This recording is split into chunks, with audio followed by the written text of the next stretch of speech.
fazendo aqui no laboratório, eu digo aqui no laboratório, mas o laboratório criativo ele pode acontecer e ser em qualquer lugar do Gustavo Lippert, né? Hoje a gente está ocupando essa cozinha Copa, que é um lugar de ensaio permanente também dos alunos e professores, né? Bom, a intenção desse debate agora é principalmente contemplar a questão da educação como um paradigma transversal na criação, na tecnologia, na arte, né? Eu estava conversando com o Divino Bueno agora há pouco, que me dizia como os processos educativos às vezes estão atrasados em relação à criação no que seria um binômio arte-tecnologia, né? E como expandir isso para um trinômio, que seria educação, arte e tecnologia. Bom, a ideia desse debate era fazer como se fosse um webinário, né? Com a participação remota de outros convidados, mas por uma questão técnica, nós como laboratório fizemos nossos esforços, né? Climatológica, né? Estendemos o varal de cabo USB, tentamos de tudo, mas na verdade estamos aqui presentes e também temos uma surpresa, né? Por exemplo, o Divino Bueno já não sabíamos se podemos contar com ele e foi uma grande surpresa tê-lo presente aqui, e também que nos possibilitou a vinda da Simone também, Simone Magalhães, que vai participar do debate, né? Então, bom, a ideia é o seguinte, que cada uma das partes convidadas ao debate possa fazer uma breve apresentação de mais ou menos 4 ou 5 minutos sobre como relacionar a sua prática profissional, educativa e investigativa com esse trinômio de educação, arte e tecnologia, né? No caso, nós temos aqui como participantes, evidentemente, somos todos participantes em potencial, né? E não somos muitos também, além dos que estão aqui, né? Mas temos aqui os representantes da Ponto Movie e educadores do Telinha na escola, Telinha de cinema, né? Que é o Ernesto e o Ricardo, a Roberta também, que além de compor parte do Ponto Movie, da comunicação da Casa da Árvore também. Vou contar um pouco sobre essa experiência de ter um núcleo independente de produção audiovisual, de serem alunos e cursantes de audiovisual e também sua prática como professores também, né? Temos também a presença do Rudinei, representante aqui também do Gustavo Lippert, professor educador de baixo acústico e de baixo elétrico, né? Que pode contar um pouco do dia a dia do centro também e da sua prática como professor, né? Temos também a especial presença da Georgia Sinar aqui, coordenadora do curso de audiovisual da UEG, também colaboradora, curadora e diretora de uma série de festivais de mostras audiovisuais. Atualmente está na produção e organizando a mostra de audiovisual da UEG, né? Perfeito. A Fabiana Assis, que é a coordenadora pedagógica da Casa da Árvore, né? E dos seus projetos, principalmente Telinha de cinema e Telinha na escola, fazendo também a coordenação e o acompanhamento de todas as atividades que a Casa da Árvore está relacionada também, né? E a Simone Magalhães, que foi um prazer conhecê-la hoje, né? Que veio conhecer o nosso projeto e que trabalha em projetos com a UFG e com a UEG, nos vai contar melhor, mas, por exemplo, na UFG, o trabalho dela é sobre a questão da educação à distância, que é também um tema que a gente desenvolve na Casa da Árvore, principalmente com o projeto Mochila Digital e com Telinha na escola, que está desenvolvendo agora um entorno de programação de arte e tecnologia online, né?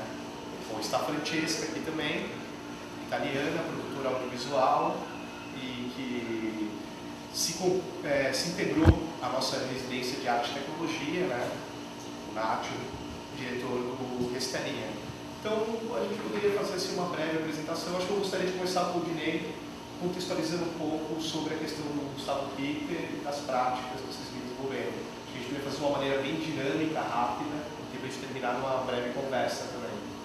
Bom, em primeiro lugar, eu achei muito interessante você falar da forma que foi, eu acho que isso aí já é para a gente ter assim, um pouco da noção assim, das dificuldades, dessa questão de ter essa cultura, né, que vamos dizer que ela, assim, graças a Deus vocês chegaram, que é o que está na realidade abrindo essas portas para o Gustavo Lippert para enxergar uma nova realidade cultural, educacional, uma forma que com certeza só veio a somar, né, e que nós temos muitas dificuldades, mas temos a vontade de aprender. Tem algumas pessoas que estão aí na luta, na lida em prol de correr atrás mesmo, de saber como funcionar, para a gente ampliar, né? Porque na realidade seria como ampliar essa educação, essa cultura, né? E eu acho um esforço que vocês têm nos proporcionado é que vai também nos trazer e até convidar os novos professores para que tenham mais, porque na realidade esse é algo que é pouco visto, né? A gente não tem um pouco de cultura digital, é bem novo, bem novato mesmo, né? Você já tem um conhecimento de cultura digital anterior, você isso, foi um encontro interessante, né? Isso. Você participando do nosso workshop Com certeza. de vídeo remix, né? Sem sombra de dúvida. Que só veio a somar, trazer o crescimento, e eu quero estar em todos os momentos, porque eu fico aí cutucando os professores para essa compreensão, que eu acho que falta, talvez fosse estarem aqui para poder conhecer, né? Porque a gente não tem como a gente julgar, a gente saber se realmente a gente não faz parte. Eu acho que para mim tem sido um aprendizado, como eu já disse, muito grande, e quero aprender muito mais para poder ver se a gente cutuca, assim como esse projeto, o Arte Viva, né, que a gente está sempre cutucando os professores. Eu acho que já foi muito bom, né, de ter a telinha aqui nesse novo, que é a primeira vez a participação, né, e que nos próximos a gente possa trabalhar melhor para ter uma maior amplitude, né. São os produtores e coordenadores do que é o Arte Viva, né, que chega na quarta edição. Quarta edição. Que é essa amostra de processos de arte. Na verdade ele já está mais ou menos no oitavo, só que no quarto, que foi quando o diretor entrou, a gente modificou algumas coisas aí para ampliar. Né? Qual que é a intenção? Como é que é o... A interagir a cultura, né? Que vocês vieram exatamente para aumentar mais essa amplitude, né? Assim, o que eu diria é que nós temos uma escola que eu conheço algumas escolas no Brasil, eu conheço poucas escolas que misturam música, dança, teatro, agora cultura digital. Eu acho que eu não conheço nenhuma, na verdade, eu conheço várias escolas de várias coisas diferentes, mas no mesmo espaço eu desconheço, e acho que o dia que todo mundo descobrir, né, nós nos descobrirmos da capacidade dessa interação, aí é para o mundo, né? Porque a cultura digital já está aí para isso, né? Eu acho que como vocês estão chegando agora, eu acho que até o debate vai ser um grande debate para todas as escolas. Eu acho que seria interessante para a gente saber como que nós vamos fazer para que isso a gente consiga atingir uma maior quantidade de pessoas, né? É isso aí. Muito feliz. Você poderia continuar? Você? Sim. Bom, eu estou na coordenação do curso de comunicação social com habilitação em audiovisual, e o fato de o audiovisual ser, nesse caso, uma habilitação da comunicação social, nos coloca também algumas questões, algumas possibilidades, mas também algumas limitações. Por exemplo, é muito difícil, dentro da matriz curricular do curso, a gente ter várias disciplinas voltadas para um universo mais amplo das artes visuais, por exemplo. E, então, assim, uma série de abordagens, apesar de todas as emendas, da construção do projeto pedagógico do curso, a gente tem várias disciplinas sendo conduzidas conforme, obviamente, o background de cada professor, né? Então, assim, ali a gente está numa realidade que felizmente hoje a gente pode dizer que temos uma pessoa graduada em audiovisual, que saiu inclusive do curso. Então temos um professor que saiu do curso e voltou para o curso. E isso é importante porque isso vai fazer essa conexão com o audiovisual num sentido mais amplo, assim, né? Então a gente é o nosso termômetro, digamos assim. E lá no curso a gente tem professores que, por exemplo, eu sou jornalista e violinista.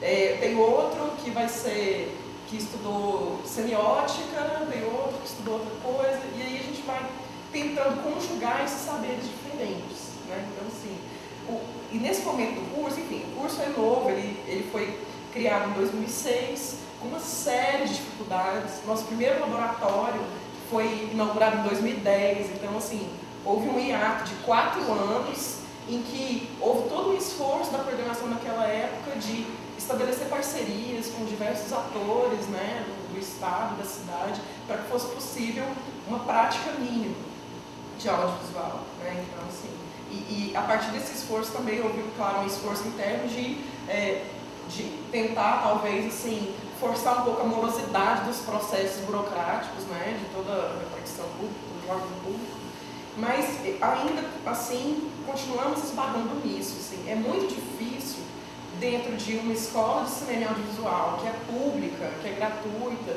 a gente acompanhar os processos tecnológicos, né? Já é difícil acompanhar mudanças internas, que dirá externas. Então a gente vive essa dificuldade. Nesse momento a gente está discutindo, a princípio, entre os professores, né, somos 10 professores do curso, a gente está realizando aí diversos estudos, isso faz uns 2 meses, para a reforma da matriz curricular. Já tendo em mente a necessidade, por exemplo, de tratar das narrativas audiovisuais contemporâneas, né, e das transversalidades possíveis aí, né, dentro desse amplo universo, né, de, por exemplo, contemplar as novas mídias numa disciplina de roteiro, né, por exemplo, contemplar a produção para novas mídias, enfim, a gente está com essa preocupação e tentando fazer um exercício muito sangue frio de não tentar acomodar o conteúdo do curso ao que é do nosso domínio de conhecimento, ou supostamente é do nosso domínio, porque isso muda o tempo todo, mas de fazer o desafio de pensar naquilo que é necessário e irmos atrás do necessário e dessa formação para que a gente possa então estabelecer um diálogo diferente com o aluno, né? E, enfim, até por questões de presença, de disponibilidade, de agenda, a gente tem feito esse estudo, a princípio, entre os professores, mas os alunos precisam e devem participar disso também, né? Então essa fase, a gente vai chegar numa fase, são meus alunos, né, gente? Por isso que eu fico e a gente adora, né, aquela mãe que fica contando.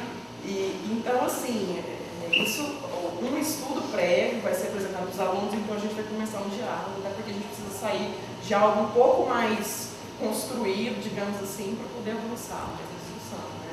E você vê que essas mostras, como mostras de curtas, de cinema, elas têm uma função pedagógica, né? Eu vejo que cada vez mais as mostras estão permeadas de atividades educativas, né? Como cursos. Inclusive, um exemplo interessante foi a parceria em que a Casa da Árvore estabeleceu com a SAL, a Semana de Audiovisual da UEG, que no caso, os professores, os replicadores de telinha de cinema, desenvolveram um processo de criação do curso de mídias notativas e mídias portáteis, né, na criação audiovisual. E nesse caso, seria uma atividade inserida dentro de uma amostra, né? Sim. Você acha que tem uma função pedagógica, além do processo de apresentação? Claro que tem, porque assim, eu posso considerar a vinda do telinha para Goiânia e para as dependências da universidade um ganho significativo na reflexão sobre o que significa essas novas mídias, a produção de conteúdo e, inclusive, assim, para a gente repensar nosso papel de professor. A gente tem professores de várias faixas etárias, de várias opiniões, ideias e, enfim, ideais. E aí, o que acontece? A gente convive professores da geração Y, na qual eu incluo, e professores da geração B, sabe, assim, que tem um rigor e que não acompanha, tem uma certa dificuldade até para lançar notas no diário virtual, sabe, assim, a gente tem de tudo lá. Então é muito legal ter essa oportunidade, porque é também assim, uma forma de, uma vez nossos alunos estão diretamente envolvidos e nós mesmos de alguma forma estarmos envolvidos nesse processo, a gente cresce junto, né? Então, bom, se isso não for uma experiência pedagógica, o que será? O que seria uma experiência pedagógica, sabe? Assim, e também falando sobre as mostras, né? A gente está na fizemos a segunda edição da Semana do Audiovisual, em que essa parceria com o TEG se consolidou ainda mais, né? Na primeira já vinha, né, essa parceria para cobertura em tempo real da mostra, experiências de como fazer, construir essa possibilidade de cobertura. E esse ano, então, a gente teve os nossos alunos inseridos, a princípio, numa imersão com telinha, né, num processo de aprendizagem para ensino. Né? Então, assim, a partir do processo junto com telinha, eles foram para as escolas e durante essa semana ministraram oficinas de produção audiovisual. Continuam. E continuam, né? Camila continua. O que é muito legal, assim, foi uma consequência de um interesse, um aproveitamento. Tiveram recentemente em Niquelândia também, né, com Sim. os alunos do curso de... E aí tem uma realidade um pouco mais macro, que é a seguinte: o curso de audiovisual, de comunicação audiovisual, é o único curso de comunicação da Universidade Estadual de Goiás. É o único curso de comunicação. Isso é uma coisa. Outro ponto importante é a Universidade Estadual de Goiás, ela tem 42 unidades espalhadas pelo estado inteiro. Bom, imaginando que isso poderia significar uma integração, na verdade estamos todos isolados. Há 14 anos, desde a fundação da UEG, estamos todos isolados, porque na verdade a UEG ela nasceu de várias faculdades, universidades pequenas do interior e da capital, elas se juntaram sob uma mesma chancela, chamada UEG. Então, essa dificuldade de integração é histórica. E é muito difícil para as pessoas compreenderem que já recebi ligação, é do departamento de filmagem da universidade, sabe? Assim, eu não, você ligou errado, sabe? Assim, a gente fica numa tensão constante e num processo de evangelização das pessoas da própria universidade que não entendem o que é audiovisual. Se o aluno que entra ainda não sabe, quem tirar? É impressionante isso. E entra reitor, sai reitor, entra pró-reitor, sai pró-reitor. O povo simplesmente liga pra gente: oi, a gente criou uma filmagem aqui amanhã, aqui em Posse, no extremo norte do estado. Aí a gente precisa explicar que um pouco de equipamento do qual a gente dispõe, ele é um equipamento para escola, para exercício. Tem gente fazer PCC, ou pelo menos deveria. Tem gente... A voz é indireta. Porque ele tá jogando ali, inclusive. Então, assim, tá tudo acontecendo, tá o mundo caindo, tá turma brigando com o outro por causa de uma câmera fotográfica, e o povo, assim, exigindo que a gente esteja lá, mas vocês não são do departamento de filmagem da universidade. Então, assim, beleza, nós enfrentamos essa grande dificuldade, que é uma dificuldade primária, e que dirá pensando, então, numa cultura digital, que eu acho que é a chave para a gente buscar essa integração dentro da universidade, sabe? Então, acho que assim, é um caminho muito longo e a gente tem que ficar dando murro em ponto de faca ou jogando leite na pedra, porque é assim, gente. É assim, a gente ganha pouquíssimo, mas tem muita paixão e muita vontade de fazer. E eu acho que com isso enfim, né, nos conectando e tal, a gente consegue avanços aí. Mas eles são construídos ao longo do tempo. Sim. Não, era só assim, ela com esse comentário dela, que ela desceu aí, eu acho que parece que foi meio um gancho do que eu estava falando, e eu fiquei imaginando assim, vocês com esse nome todo, já desse jeito, você imagina o Gustavo entra para chegar lá nessa situação. É um processo complicadíssimo. Eu entrei na Mas é um universidade. processo, né? É um processo. Eu entrei na universidade em 2009, né? E, enfim, sou professora de produção sonora em audiovisual. E na verdade, veja, eu saí do jornalismo, fiz jornalismo na UFG, e aí no terceiro ano eu descobri que eu não queria mesmo ser jornalista, porque eu estava desaprendendo a escrever, sabe? Desaprendendo uma série de coisas, assim. Tadinha, mas foi legal, assim, né? A experiência dentro da comunicação, na verdade. Mas, enfim, fiz meu TCC sobre trilha sonora no cinema brasileiro e daí me descobriram no Google, vejam só, e me convidaram para dar aula lá, na UEG. Foi assim que eu entrei. A partir da descoberta no Google. Da cultura digital.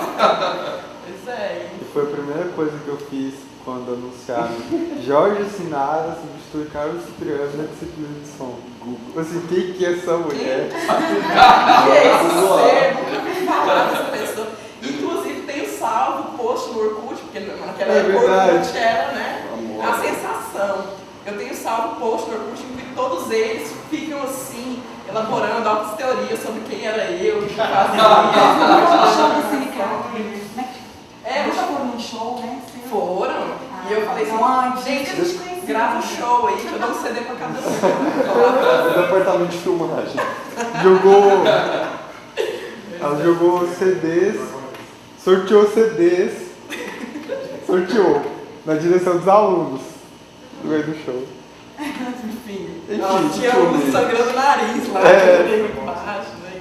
Eu acho que vocês podiam, inclusive, já dar continuidade, né? E postar pra gente esse CD, como é que vocês conseguem arranjar tempo para serem estudantes de audiovisual, terem uma produtora e serem educadores também. Não faço como você. A gente vai acertar lá fora. Outro começa a entregar Acho que parte do segredo é que essas três coisas estejam interligadas, Sim. né? Sejam um híbrido.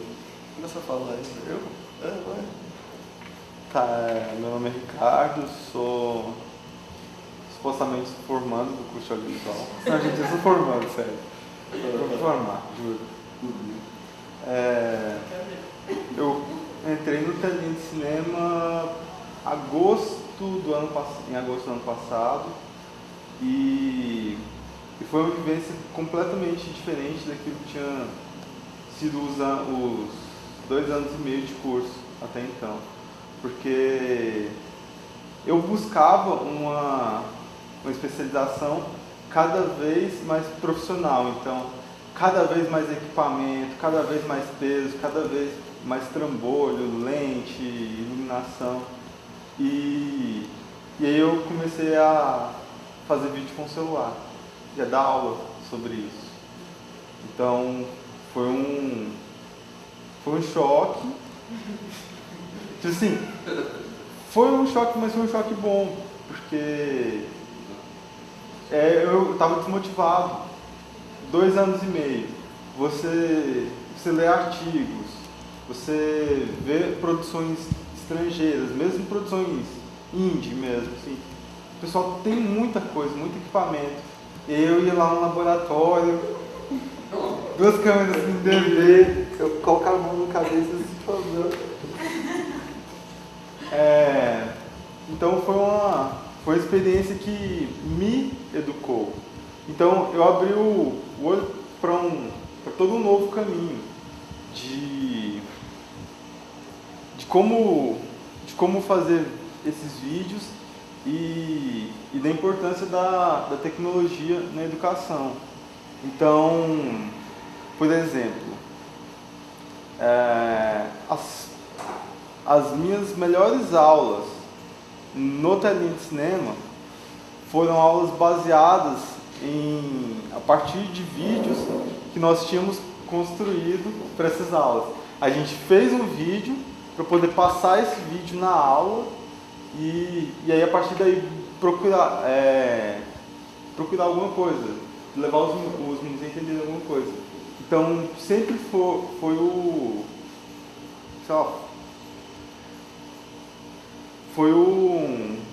uma coisa que me abriu um leque de opções. Porque era uma coisa que eu fazia na universidade. Eu ia para a aula não me interessava, eu abri o notebook e ia ler sobre outras coisas. Foda-se esse professor falando aí. Desculpa. Depois ele virou professor. A gente também fala sim, foda-se pra vocês. Foda-se, o professor olhava assim pra mim. Eu preparei uma aula. Você não quer, meu filho? Ok, fica aí, seu computador. Pois é. E aí foi uma coisa que também aconteceu comigo quando eu comecei a dar aula. Foi de mais respeito pelo que o professor falou. Obrigada, Thalissa. Então, assim, e aí, ter começado a produtora também, enquanto aluno, ainda enquanto estudante, enquanto freelancer, continuo pegando meus trabalhos de freelancer, enquanto professor de Telinha de Cinema. Então, foi o único jeito que eu consegui de fazer tudo isso dar certo foi graças à tecnologia. Então, eu estava em São Paulo trabalhando, eu tava lendo e-mail, eu tava lendo post no grupo do Facebook da Casa da Árvore. É isso. E é muito difícil o desafio de ter uma produtora independente, em Goiânia. Cara, isso é brincadeira, né? É, porque, assim, quando você está começando, você toma muita pancada desnecessária, sabe? Tipo, coisa que falta experiência mesmo. E a coisa tem que quebrar a cara. Então, na hora de começar, para você falar assim, não, sou independente, que é uma coisa que a gente sempre almejou. Eu sempre almejei e eu não via oportunidade. Aí eu conheci meu caro amigo aqui, que foi calouro dos meus calouros, que era de uma coisa assim, eu não quero que outras pessoas façam o meu filme. Quero eu mesmo ir lá, quero fazer meu roteiro, quero comprar meus equipamentos e eu vou lá filmar, fazer o filme. Então, tem sido muito difícil. A gente vai rodar o primeiro filme agora em dezembro. A gente está, um ano já. Depois de muito nada. Pra gente, você ganhar espaço no mercado, querendo ou não, o mercado ele tem espaço, ele precisa, e é só você ter um pouco mais de visão que você vai ver isso. Só que ao mesmo tempo tem os barões que engolem a gente, entendeu? Tipo assim, o mercado tem espaço, mas tem continhas ridículas e acaba que a gente vai tendo que pegar isso, vai tendo que rebolar e vai seguir.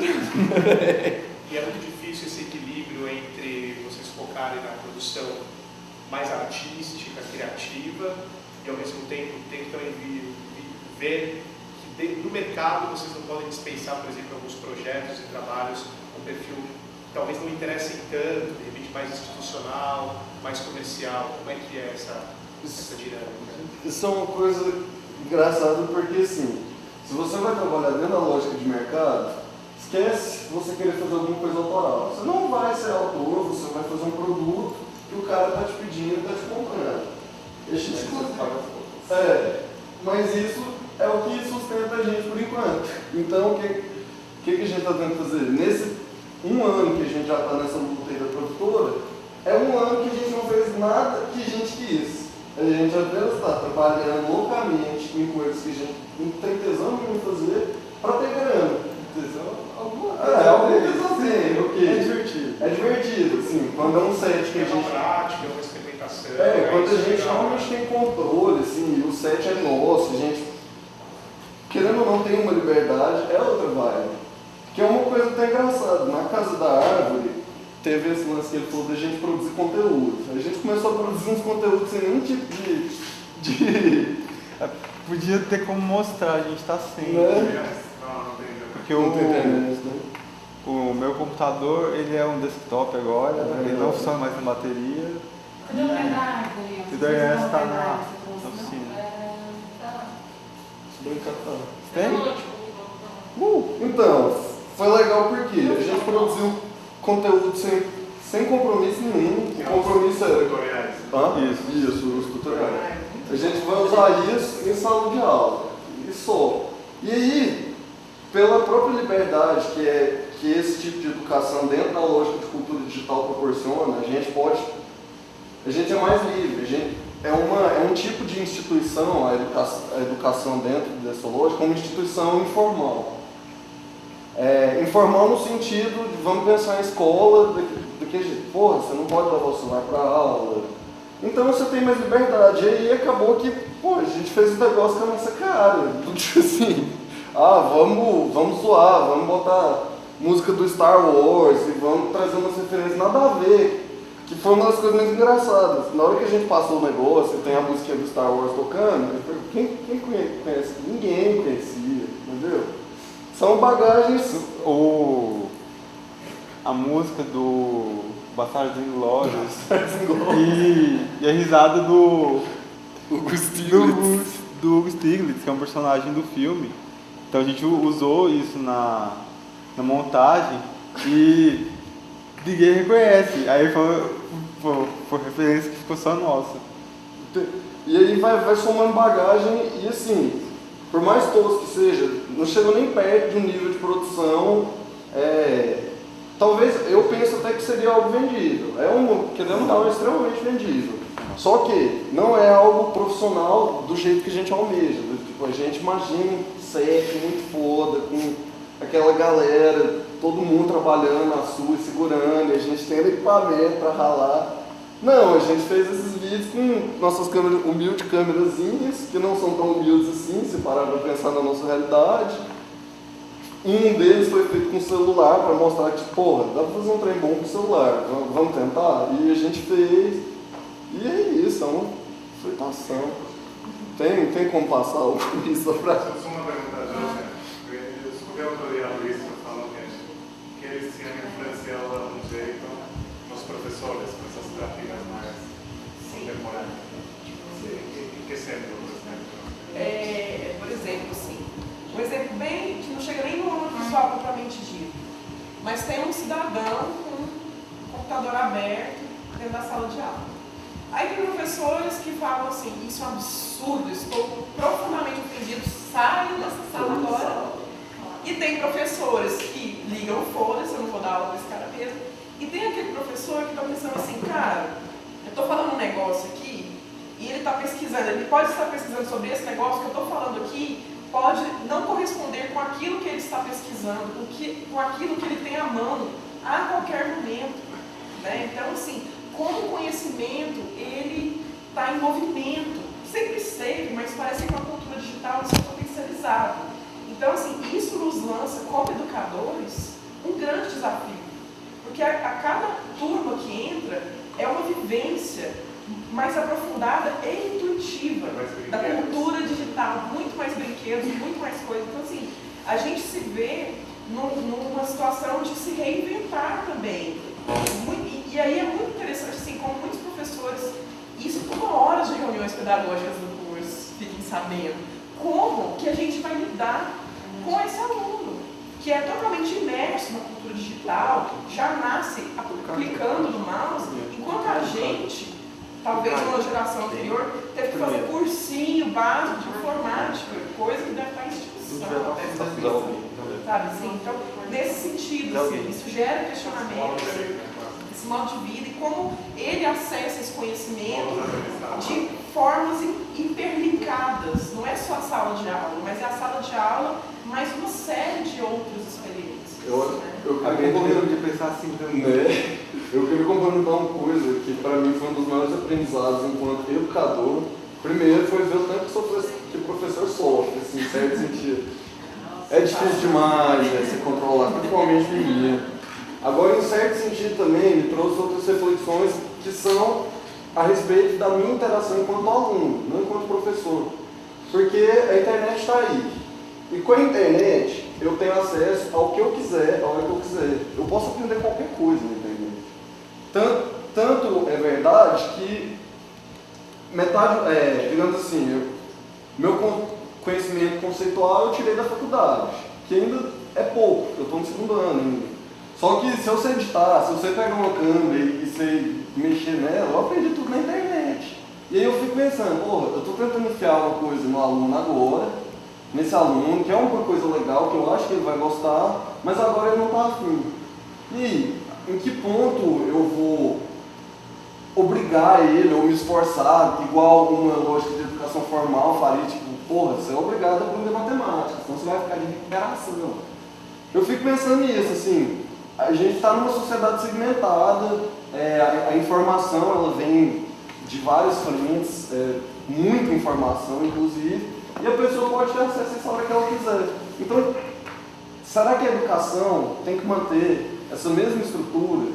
Será que eu vejo não sei, não consigo sistematizar isso, mas eu vejo um novo modelo de educação, que é a educação on demand. A pessoa quer aprender, está lá, está na internet, e aí alguém mediando. Bom, para pegar o gancho, para a gente concluir nosso painel aqui, eu queria passar a palavra aqui para a Simone de Magalhães. Desculpa que eu não aprendi o nome dela hoje, então às vezes eu titubeio um pouco em falar. Mas também contar um pouco sobre essas duas experiências, né? Que seria a experiência que, pegando o link aqui que o Ernesto está falando, sobre a educação à distância, de ver a internet, contemplar o espaço online como um lugar de aprendizagem, de interação, e também a questão de trabalhar junto aos educadores a questão da filosofia como uma prática também pedagógica, né? Então, ele falou uma coisa interessante, né? Assim, como atuar com os alunos de maneira que eles se interessem por algo que talvez esteja disponível por aí. A minha inserção nesse projeto de hoje tem a ver com um acesso meu em 2008 no projeto de educação à distância. Eu fui convidada a trabalhar nesse projeto e eu não sabia nada de tecnologia, não tinha acesso nenhum, era uma analfabeta, literalmente. E eu me impus um desafio, eu tinha acabado de concluir o meu mestrado e feito tudo, minha dissertação à mão. E era sobre o que? O seu mestrado? Meu mestrado foi sobre formação de professores, focando as diretrizes curriculares da formação de professores.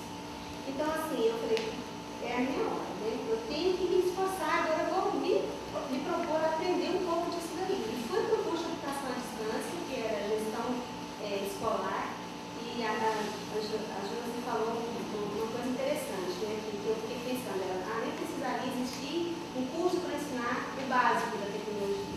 Então eu fui para um curso de tecnologia, eu não sabia nada, literalmente nada, e fiz o curso, assim, eu aprendi o mínimo para poder ir para o desafio. E eu fiquei pensando, nossa, será que os meus alunos vão saber, vão dominar, né? Como é que vai ser isso? Eu tinha o quê? Eu tinha o domínio do conceitual.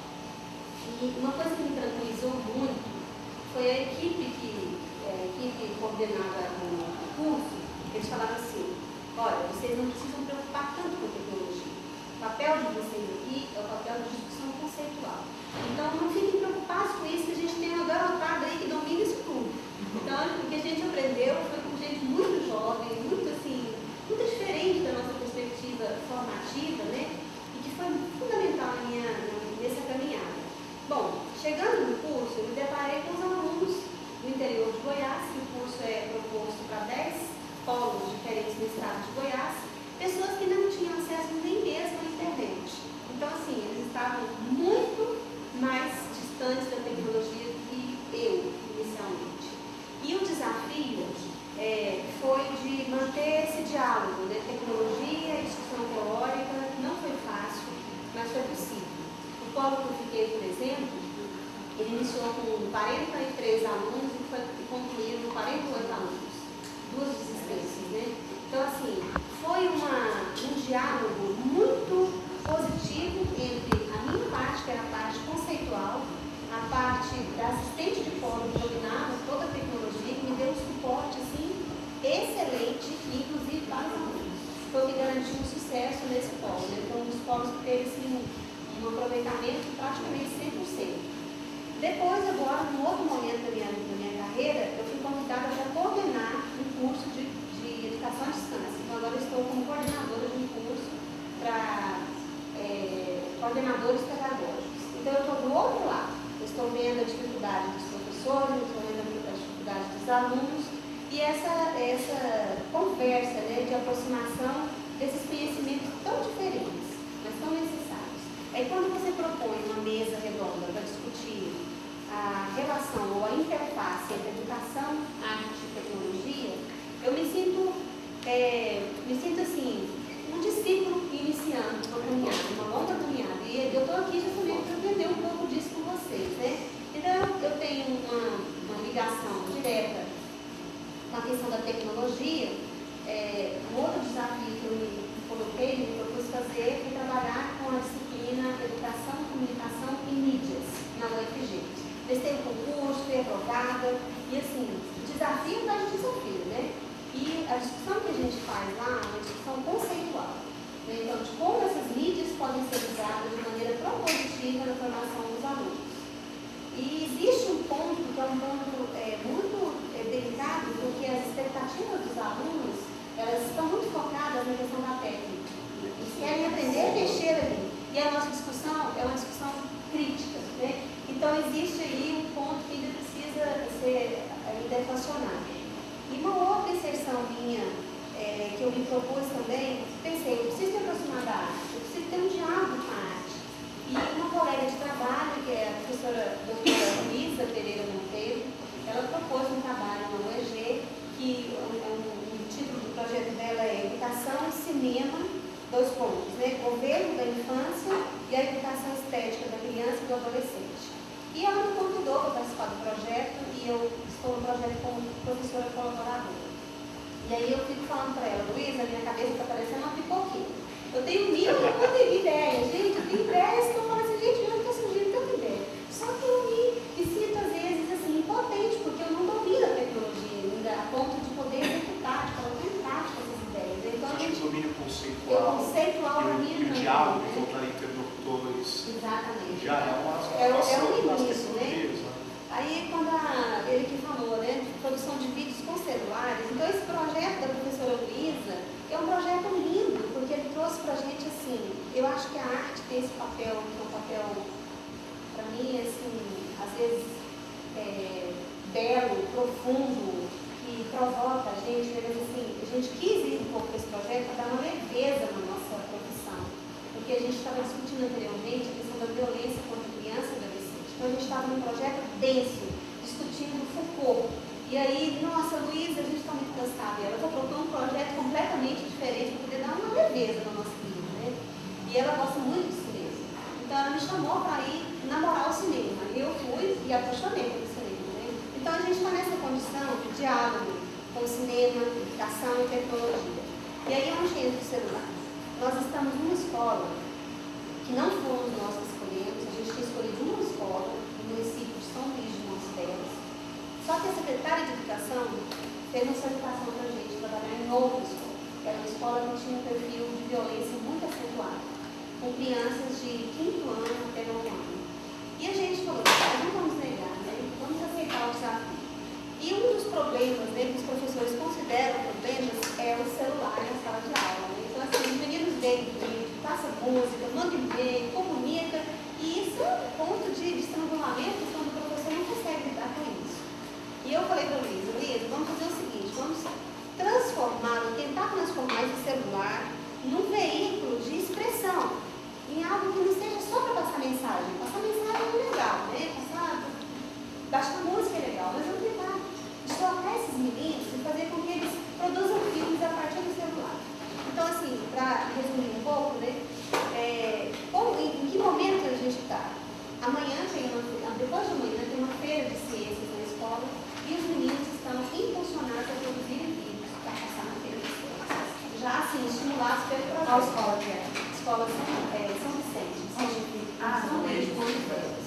Então, os meninos estão interessadíssimos e a gente tem observado o seguinte, as bolsistas, elas falam assim, olha, professora, a gente não está localizando esses meninos indisciplinados.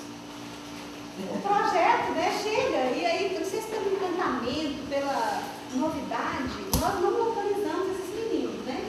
Então, essa questão da indisciplina, para nós, ela não compareceu. E aí a gente vai ter que investigar de outras formas, né, a questão da metodologia, da discussão, da proposta da escola.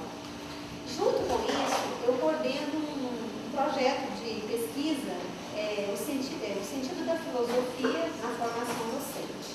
Então, o diálogo dessas três instâncias, né, arte, educação e tecnologia, é de tentar buscar a interface entre essas três dimensões, que é da formação humana, de uma maneira propositiva na formação tanto dos professores quanto dos alunos. Eu acho que é um diálogo possível, às vezes árido, porque existe eu não digo resistência, mas existe uma dificuldade pela decisão de se inteirar, de interagir, de arriscar, né? De sentir às vezes ridículo, né? É horrível quando você vê um jovem, né, que sabe praticamente tudo da tecnologia e você fala, poxa, não estou entendendo isso aqui ainda. Mas ao mesmo tempo é bonito aprender com ele, né? Agora, eu acho que um ponto fundamental dessa interface é que a gente mostre para os alunos que a tecnologia é importante, pela via da tecnologia nós podemos construir diálogos profícuos, né? Mas que a questão conceitual ela é fundamental. Né? Então, assim, quando a Luciana falou em produção com qualidade, passa por aí, porque a qualidade ela vem pelo conteúdo, e esse conteúdo é de mini perspectivas, né? O professor poderia estar aproveitando isso. O que ele está escrevendo no celular ali? Vamos aproveitar, não, mas ele é proibido de usar o celular na sala de aula. Ele está, quando coloca no laboratório, a primeira coisa que os professores pedem para a gente, lá do MTF, é bloquear as redes sociais. Não, tem que bloquear, porque eu não consigo trabalhar aqui, porque todo mundo acessa a conexão muito rápido, ele fica com várias telas ao mesmo tempo. O professor vem, ele tudo fecha o livro, ele consegue fazer isso, mas ele está escrevendo, ele está postando, ele está colocando uma mensagem. Então, assim, falta o professor pegar e aproveitar. Eu falei assim, é uma terra, aquilo ali é um campo fértil para ele, e não estamos sabendo aproveitar isso. Como usar isso ao favor da educação? Pegar essa... Nós temos uma professora lá na universidade que, quando ela quer passar algum material, falar com a turma, ela cria um grupo no Facebook, inclui todos os alunos e dá um lá, divide grupo, passa o trabalho, tudo por lá. Então, eu fiz um trabalho com professores, né, e foi bem interessante, porque foi uma coisa bem rápida, né, não tinha muito tempo, mas foi uma oficina de 3 horas, tinha que repassar por 3 horas e para um público igual a Simone falou, porque tinha gente lá que não conseguia saber ligar o computador.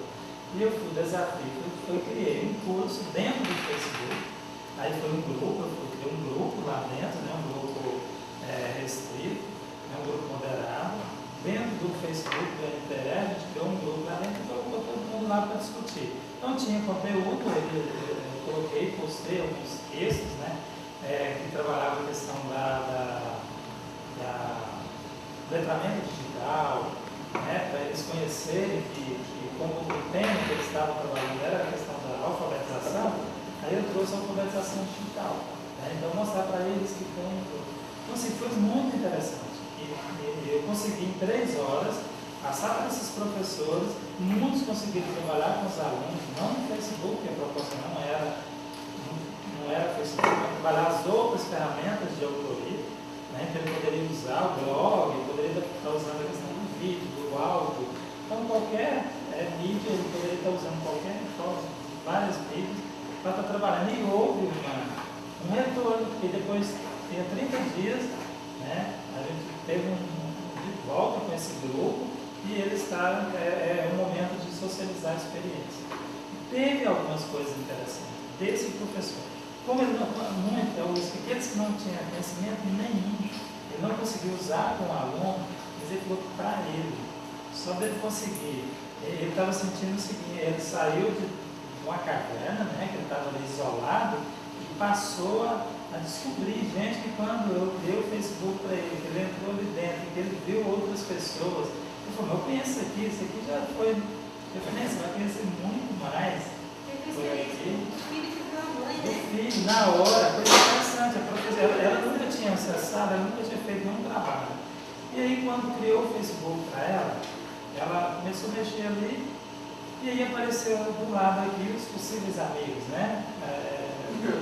Ela olhou aqui e ela falou assim, não, mas isso aqui é minha irmã, que é isso aqui e tal. Ela acha o filho dela, que estava em filho online, eu falei, olha, está online, dá para você conversar com ele. E aí ela começou a conversar aqui e falou assim, não acredito, não é você, o computador, você nunca ligou, você nunca acessou. E para ela foi assim, o máximo, eu acho que ela saiu dali. Então assim, muito bom. Esse grupo, eles estão trabalhando com aluno, porque eles viram que existe uma possibilidade de fazer um trabalho usando não só o computador, porque eu quis mostrar para eles, olha, não é só o computador. Você pode trabalhar o celular, né? E não precisa nem ser a câmera, tudo. Faz aqui, passa uma mensagem, liga com os alunos lá dentro, trocar mensagem, fazer qualquer. Então, assim, acho que foi gratificante, foi muito bom.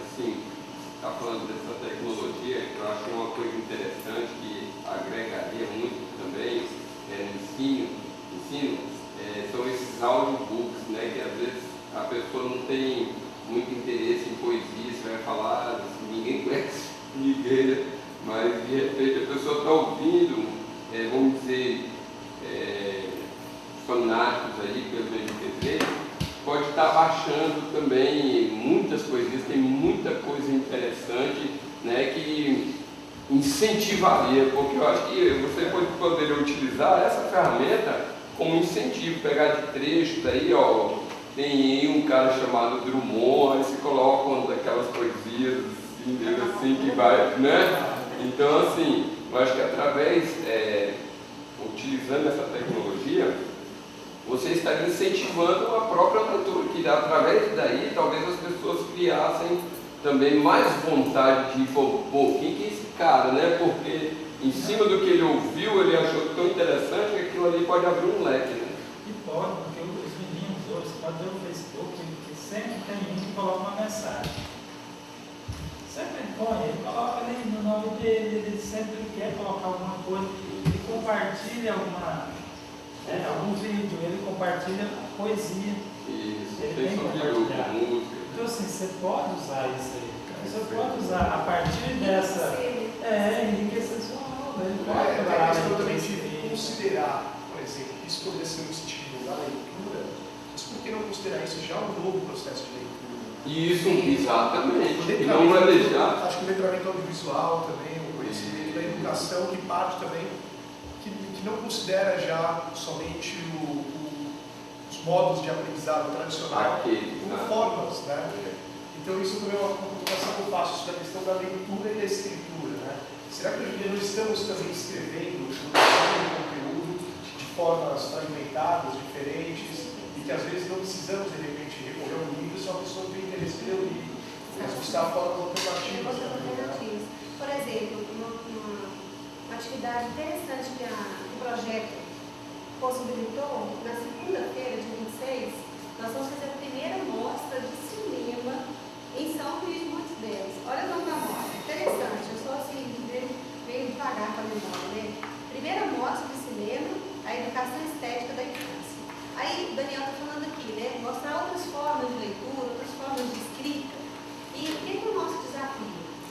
Foi selecionar filmes que não são assim, não são filmes comerciais, são filmes que podem trazer algo mais, que vão provocar essas pessoas que vão estar lá. Então, vão ter crianças em um determinado momento, adolescentes em outro e adultos em outro. Então, vamos fazer a mostra de cinema, vai ser os 3 momentos, né? E nós conseguimos o professor Amarildo Passos, que vai para lá, vocês devem ter ouvido falar, né? É um produtor de cinema, cineasta, que ele vai para poder discutir com a gente em determinado momento, mas a ideia é de que os alunos, no segundo momento, eles vão postar comentários e vão produzir filmes pequenos e curtos para poder expressar o que eles estão sentindo a partir desses filmes, dessa experiência com esse projeto sobre o cinema, né? Aí você falou, professor, tem como inserir um conteúdo? Esse conteúdo que eu estou chamando pode ser uma poesia, pode ser uma música, pode ser